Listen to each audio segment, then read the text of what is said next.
Ashley I is the eccentric one. Ashley I, okay, nobody's eccentric. Ashley I has some self-esteem issues, and Ashley S has too much self-esteem. And Jillian is the very athletic one.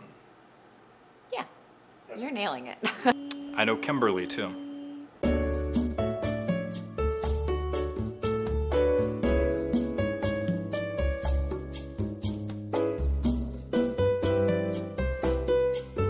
Welcome to Thanks for Watching. I'm Lauren Zima. And I'm Zach Toombs. And this week we're doing a little bit of a personality switch. I went ahead and watched the State of the Union, and I'm gonna review that.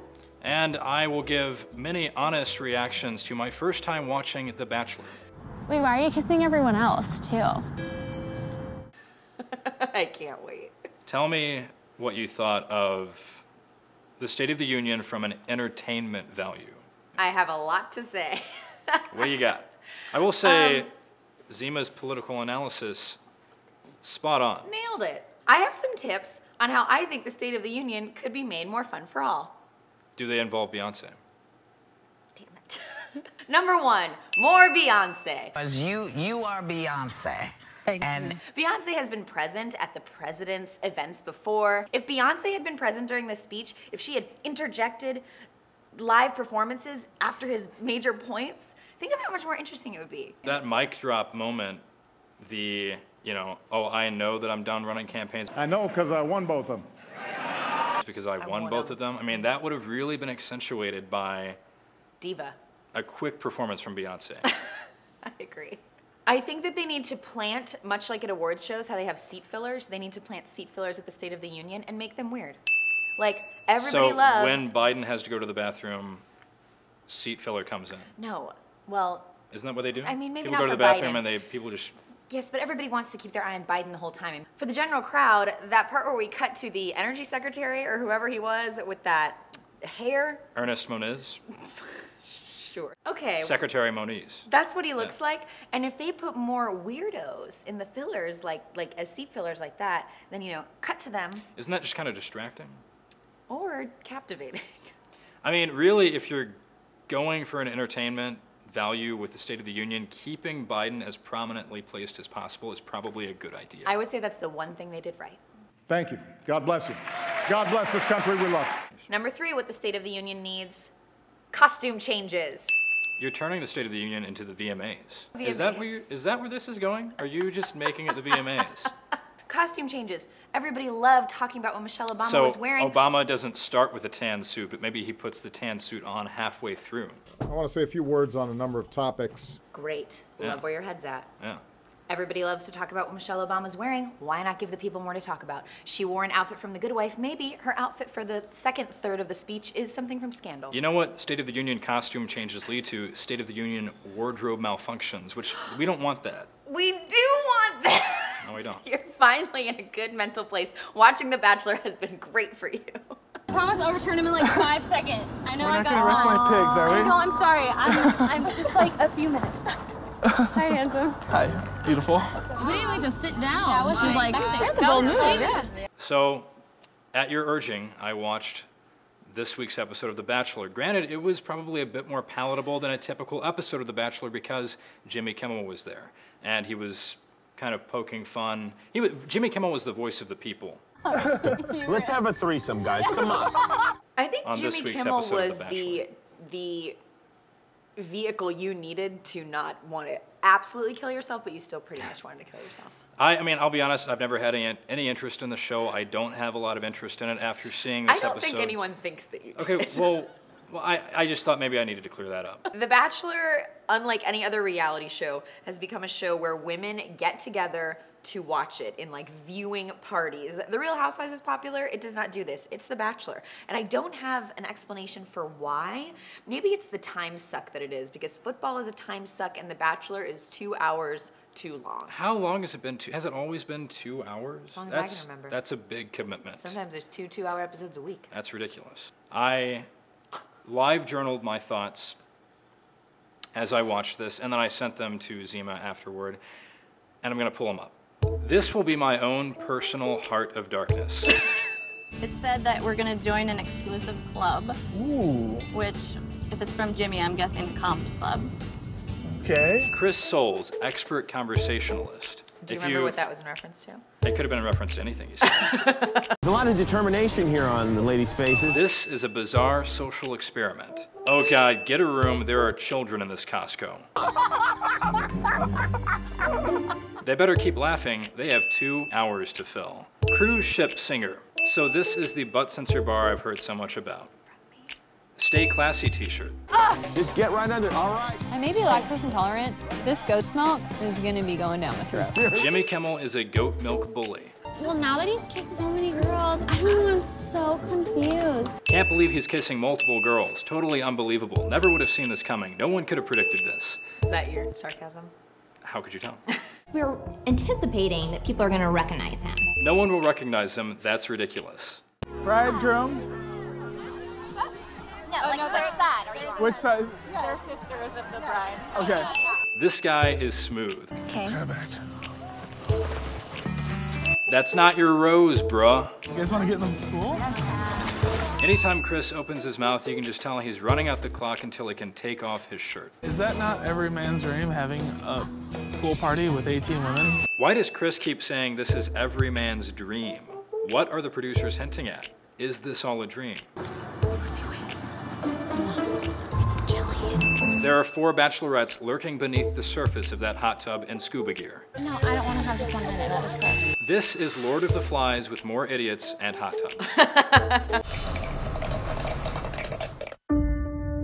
Mr. Gray. I'm going to watch this 50 Shades of Grey trailer because I need some down-to-earth entertainment. I just feel sorry for #Kimmel on The Bachelor. What's happening? If he doesn't give Jillian a rose, she will take it by force. These are 2 hours of my life I will never get back.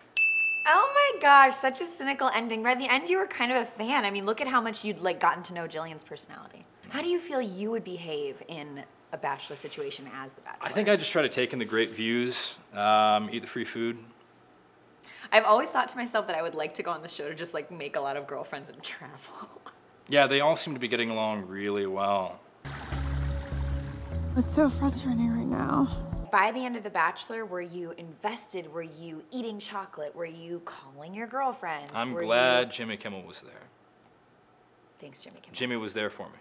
So we almost lost a gem on Netflix this month, Luther. Yes. I do know that I will be put under surveillance. My movements, my phone calls, everything. Why? I think they're worried that I might sneak in and finish the job. And I had heard that it would maybe be leaving Netflix, so I rushed to watch it. Turns out those reports were false, but It's staying put. Staying put. Just like Doctor Who and a bunch of other BBC series, which is good news. Yes, their most popular ones. I'm a big fan of Luther. I started watching it a couple years ago. It premiered in 2010.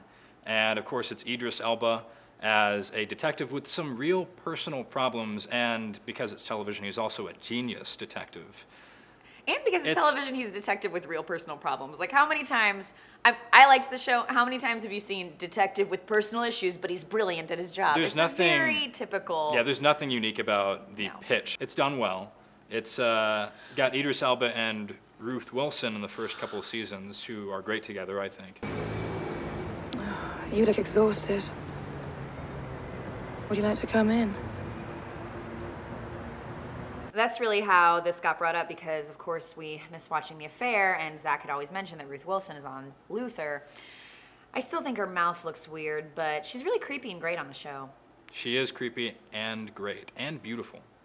With a weird mouth. Since it is kind of a typical archetype, Mm-hmm. what do you think it is about the show that has people? Because people are fans of this show. The fact that it is such a straightforward show, the edge there is taken off a little bit by the fact that it's also a British show.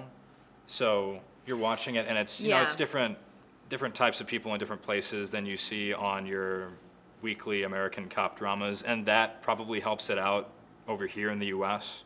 Idris Elba is also a very appealing leading man for a lot of people. It's, you know, it's a reason that he's gotten a lot of buzz as possibly the next James Bond. It's protocol. It's what happens. He likes destroying furniture, as you pointed out. Oh my gosh, the whole episode I was like, he keeps yelling and flipping desks. There's a promo for, I think, like the second or third season of Luther that is actually him just destroying a room. No, Don't you know no one alive can always be an angel? It's a little more clever. It is more like, it's kind of a combination of Law and Order and Sherlock to me. I think it's a great comparison, actually. Yeah. Thank you. Well, I was actually going to say the same thing. It definitely has, and not just because it's a British show. It has a lot of flavors of Sherlock, and that they do have some of these, clever twists, and yet it is still a very straightforward cop drama. And there's something, I think he has an X Factor thing about him that, I don't know, he's very captivating to watch. He has a very... He's charismatic. Yeah. Super charismatic with great soulful eyes. Okay. I was really scared though. I was watching it by myself in my living room with surround sound, and I was afraid of Ruth Wilson. Police arrested 2 kids yesterday. One was drinking battery acid, the other was eating fireworks. They charged one and let the other one off. Tommy Cooper. Boom, boom. May or may not be coming back for a 4th season. Neil Cross, the creator of the show, has said that it's not coming back, except perhaps in a feature film. Idris Elba, on the other hand, has said that he is going to reprise that role, though he didn't specify whether that would be in a film or another miniseries or, a full season of television. It's British TV, so there's really no telling. Like, they'll do, 2 episodes that are each 3 hours long, wait 4 years, and then drop like a 10-episode miniseries. Tricky. The great thing about British television and the way they handle their seasons and their sort of irregular schedule is that they can still have leading actors and actresses who go off and do a film and then come back and do the television series. They would not still be making Sherlock over at the BBC if they had to do a set number of episodes every year on the same schedule. Benedict Cumberbatch, that wouldn't mesh with what is now, I'm sure, a very busy film schedule that he's got going on. So they can wait while he wraps up some other projects, come back, do 2 episodes or 6 episodes or whatever. So, Luther, I'm in. Flip those desks all day, Idris. Thanks for watching.